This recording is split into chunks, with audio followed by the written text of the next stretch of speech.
అందరికీ నమస్కారం.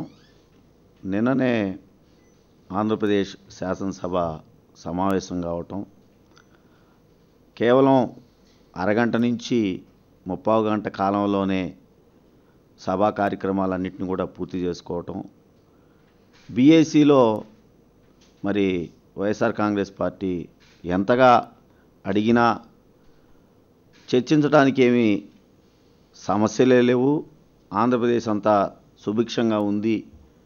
మేము కేవలం జీఎస్టీ బిల్ గురించే మాట్లాడి శాసనసభని క్లోజ్ చేస్తామని చెప్పి చెప్పటం.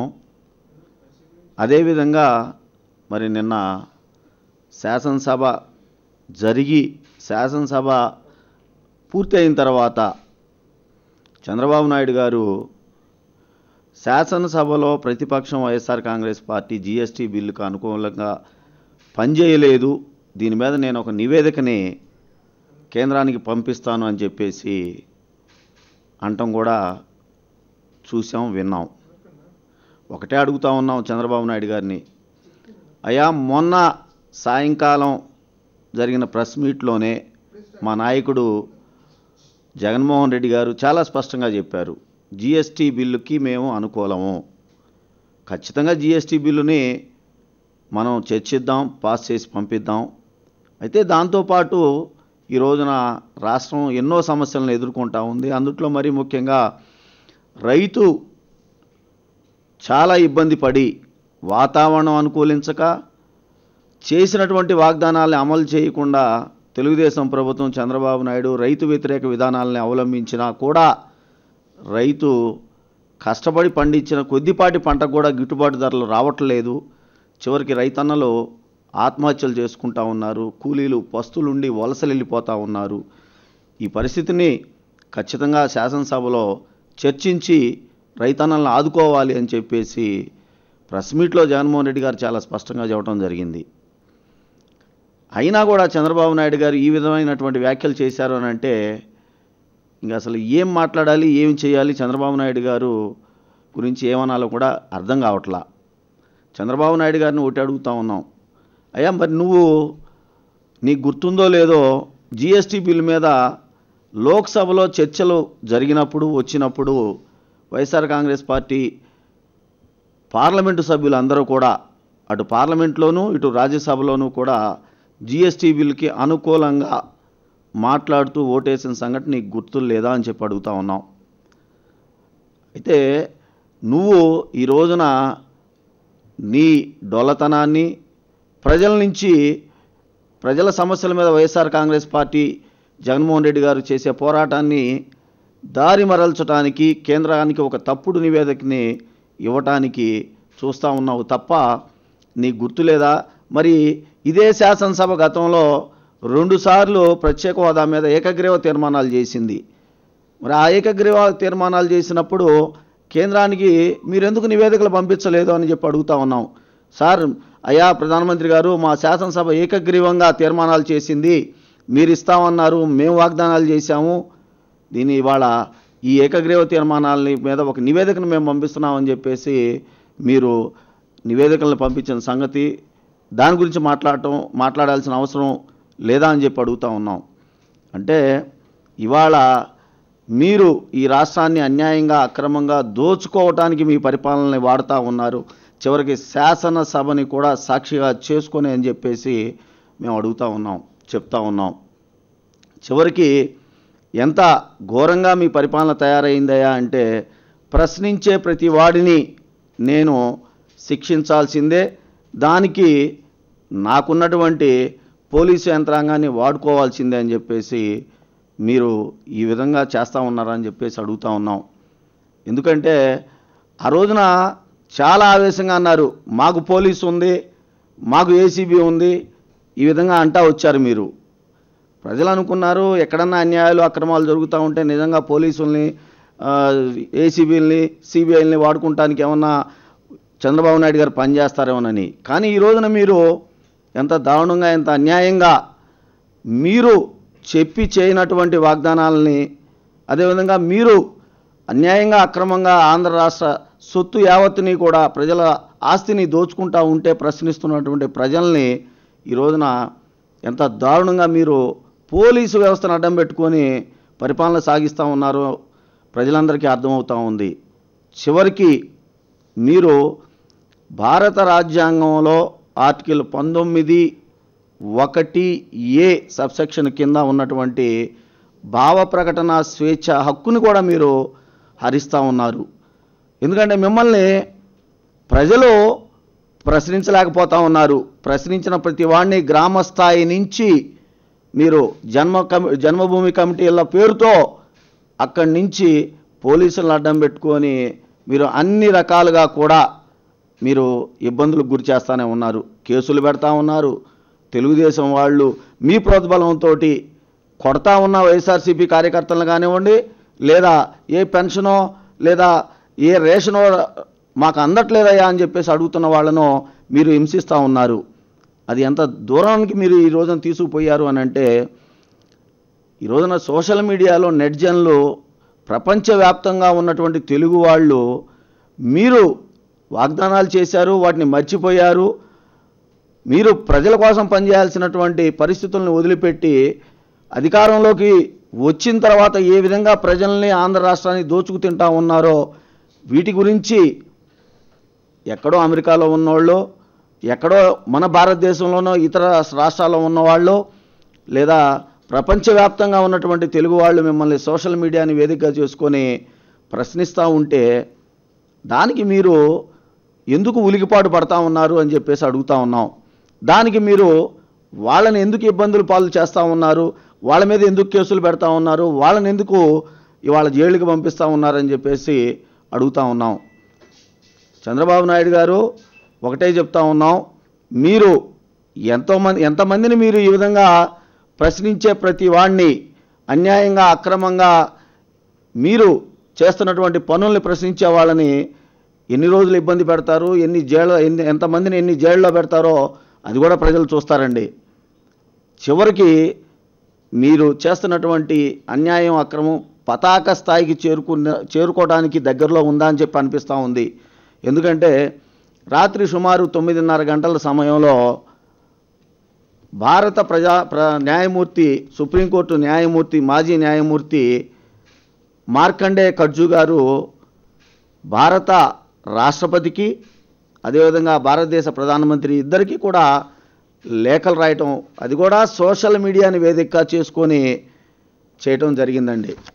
చాలా స్పష్టంగా లేఖ రాశారు మార్కండే కడ్జు గారు.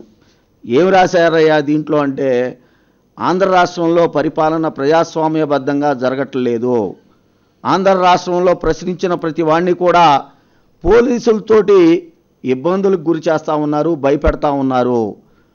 భారత రాజ్యాంగంలో రాసినటువంటి ఆర్టికల్ 356 ప్రకారం తక్షణం ఆంధ్రప్రదేశ్ ప్రభుత్వాన్ని బర్తరఫ్ చేయండి, తక్షణం తిరిగి ప్రజాస్వామ్యబద్ధంగా అక్కడ ఎన్నికలు నిర్వహించండి అని చెప్పేసి రాయటాన్ని కూడా మనం చూసాం. నాకైతే ఒక రకంగా ఒక చిన్న భయం కూడా వేసింది.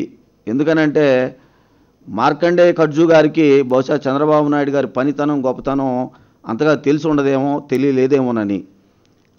చివరికి మార్కండే కడ్జు గారి మీద కూడా కేసులు పెట్టి ఆంధ్ర రాష్ట్ర పోలీసుల్ని అమెరికా పంపించైనా ఆయన కూడా అరెస్ట్ చేస్తారేమో. ఎందుకంటే ఈ ఫేస్బుక్లో పోస్ట్ చేసినటువంటి భారత సుప్రీంకోర్టు మాజీ న్యాయమూర్తి గారు కాలిఫోర్నియా నుంచి రాశారు ఈ లెటరు. అంటే ఇంత దారుణంగా, ఇంత అన్యాయంగా ఈ రోజున చంద్రబాబు నాయుడు గారు పరిపాలన సాగిస్తూ ఉన్నారా అని చెప్పేసి అనుమానం కలుగుతూ ఉంది. ఒకవేళ మార్కండే కడ్జు గారు రాసిన లేఖ ఆధారంగా కానివ్వండి, చంద్రబాబు నాయుడు గారు ఈ 3 సంవత్సరాల కాలంలో చేసినటువంటి అన్యాయాలు, అక్రమాలు, అవినీతి గురించి మా నాయకుడు జగన్మోహన్ రెడ్డి గారు ప్రధానమంత్రి గారికి లేఖ ద్వారంగా ఎంపరర్ ఆఫ్ కరప్షన్ పుస్తకం కూడా ఇచ్చి వచ్చామని చెప్పారు. వీటన్నిటిని కూడా ఆధారంగా చేసుకొని ఎక్కడన్నా రాష్ట్రపతి కానివ్వండి, అలాగే భారత ప్రధానమంత్రి గారు కానివ్వండి, వీటి మీద ఏమైనా చర్యలు తీసుకోవచ్చా, 356 ఆర్టికల్ ఏమైనా వాడదామని చెప్పి ఆలోచన వచ్చినా కూడా చివరికి వాళ్ళని కూడా ఇది నా రాజ్యం ఆంధ్రప్రదేశ్, నేను ఇక్కడ ఒక నియంతని, నాకు పోలీసులు ఉండారు జాగ్రత్త అని వాళ్ళకు కూడా హెచ్చరికలు పంపించే స్థాయికి చంద్రబాబు నాయుడు ఏమన్నా ఆలోచనలు చేస్తాడనే చిన్న అనుమానం, భయాలు కూడా కలుగుతూ ఉన్నాయి. ఒకటే చెప్తా ఉన్నాం, చంద్రబాబు నాయుడు గారు ఇప్పటికైనా సరే రాజ్యాంగాన్ని మాత్రం మీరు గౌరవించడం నేర్చుకోండి. రాజ్యాంగంలో భారతదేశ పౌరుడికి ఏ హక్కులు, ఏ విధులైతే ఈ భారత రాజ్యాంగం ప్రసాదించిందో వాటికి అనుగుణంగా పనిచేస్తున్న వాళ్ళని మాత్రం ఇబ్బందులు పెట్టడం మీరు మానుకోండి. లేదా ఖచ్చితంగా మిమ్మల్ని చూస్తూనే ఉన్నారు, ప్రజలు గమనిస్తూనే ఉన్నారు. 100 తప్పులు చేసినటువంటి శిశుపాలుడు ఏ విధంగా మరి అంతమైపోయాడో ఆ రోజులు, ఆ సమయం మీకు దగ్గర వచ్చిందని చెప్పి చెప్తూ చంద్రబాబు నాయుడు గారికి కళ్ళు తెరిచి పరిపాలన చేయవలసిందిగా మేము కోరుకుంటా ఉన్నాం.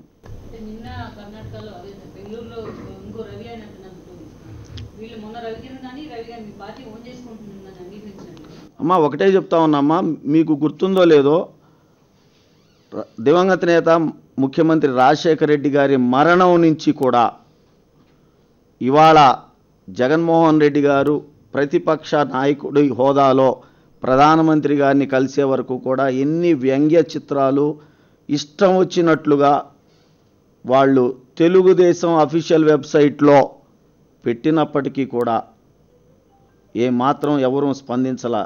ఎందుకంటే భావ ప్రకటన స్వేచ్ఛ అనేది ఒకటి ఉంది. ఎవరి అభిప్రాయాలు వాళ్ళు వ్యక్తం చేస్తామన్నారు, వాటికి గౌరవం ఇద్దామని చెప్పేసి ఒక మంచి వ్యక్తిగా, మంచి నాయకుడిగా జగన్మోహన్ రెడ్డి గారు ఓపిక పట్టాడు.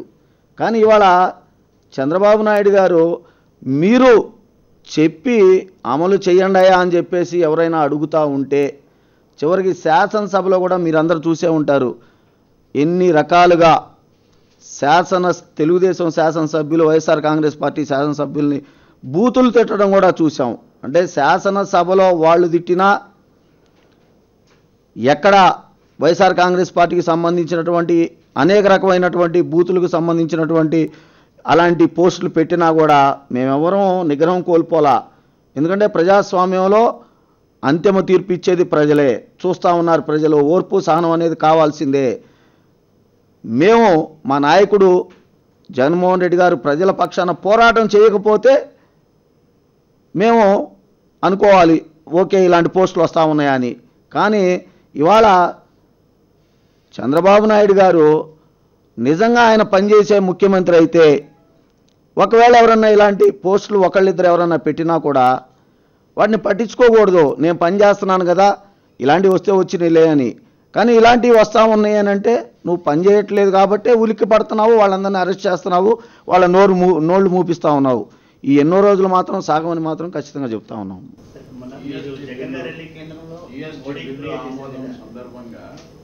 రైతుల సమస్య చర్చ కోసం నిరసన వ్యక్తం చేసిన నివేదిక కేంద్రానికి పంపుతానని చంద్రబాబు చెబితే మీరు స్పందించాల్సిన అవసరం ఎప్పుడండి? అదే తప్పుడు నివేదికలు ఎందుకు పంపిస్తున్నామని అడుగుతూ ఉన్నాం. కేంద్రానికి జీఎస్టీ బిల్లుకి వైఎస్ఆర్ కాంగ్రెస్ పార్టీ సహకరించలేదు అనేదాన్ని నేను నివేదిక పంపిస్తానని చెప్పి నిన్న చెప్పారు ముఖ్యమంత్రి గారు. దాన్ని ఖండిస్తున్నాం మేము. ఇలాంటి తప్పుడు నివేదికలు మీరు ఎందుకు పంపిస్తారు అని చెప్పేసి.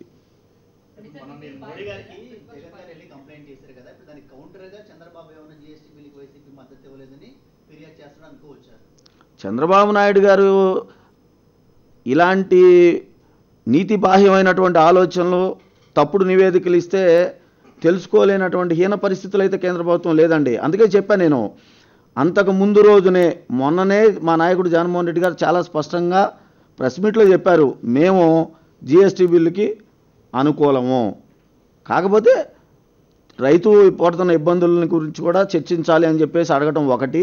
రెండవది, జీఎస్టీ బిల్లుకు సంబంధించి పార్లమెంట్లో ఎన్నిసార్లు ఎప్పుడు చర్చకు వచ్చినా కూడా వైఎస్ఆర్ కాంగ్రెస్ పార్టీ సంపూర్ణ మద్దతు ప్రకటించింది. ఆ లోక్సభలో, ఆ రాజ్యసభలో బీజేపీ సభ్యులు, కేంద్ర ప్రభుత్వం చాలా స్పష్టంగా చూసింది వైఎస్ఆర్ కాంగ్రెస్ పార్టీ వైఖరి ఏంటో.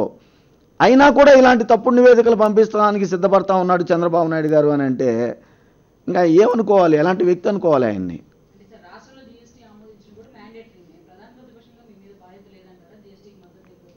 మద్దతు తెలుపుతున్నామమ్మా. ఎస్ అమ్మా, మద్దతు తెలుపుతున్నాము అని చెప్పి చెబుతూ వాయిదా తీర్మానం ఇచ్చాము మేము.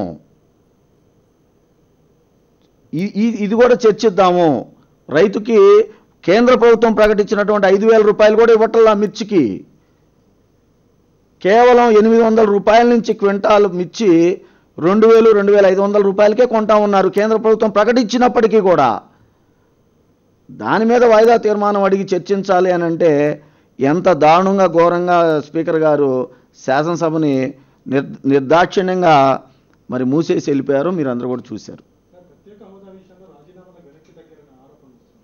మా నాయకుడు జగన్మోహన్ రెడ్డి గారు నేను చెప్పారు కదా, నీకు మళ్ళీ మేము ప్రత్యేకంగా చెప్పాల్సిన అవసరం ఉంది దాని మీద. బాసే చెప్పినప్పుడు చంద్రబాబు నాయుడు గారు వేస్తున్న డ్రామాలు మీకు మనందరికీ తెలియవా? అదే ఒకట్లా ఉన్నది కళ్ళ ముందు జరిగిన సత్యాలనే, శాసనసభలో జరిగిన సత్యాలనే అసత్యాలుగా ఆయన కేంద్రానికి నివేదికలు పంపిస్తుంటే వీటిని అంతే అంటాడు.